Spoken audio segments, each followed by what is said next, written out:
Mệt lắm các bạn ơi.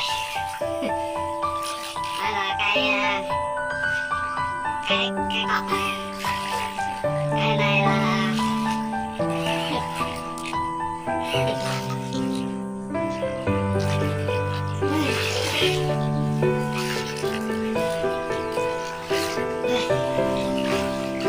rất mệt lắm.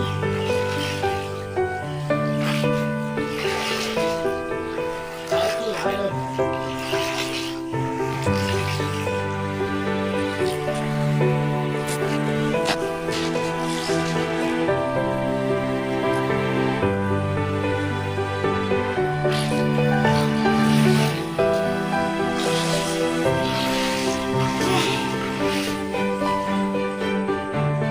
Đây mình sẽ review cho các bạn xem lại.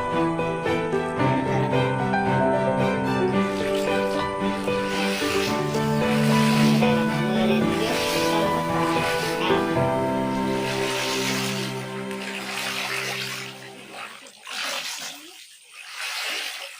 Đây nước rất là sâu.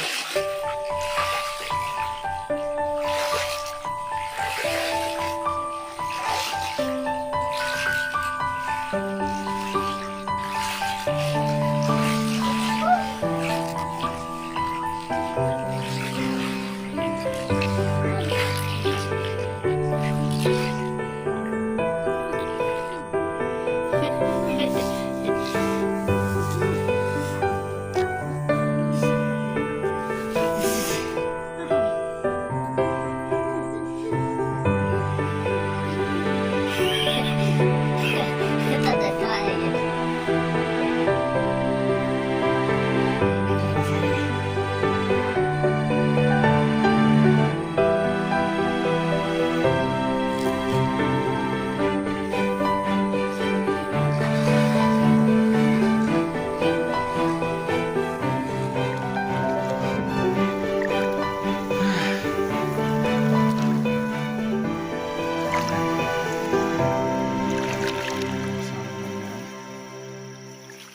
Tí nữa mình sẽ sổ ra cho các bạn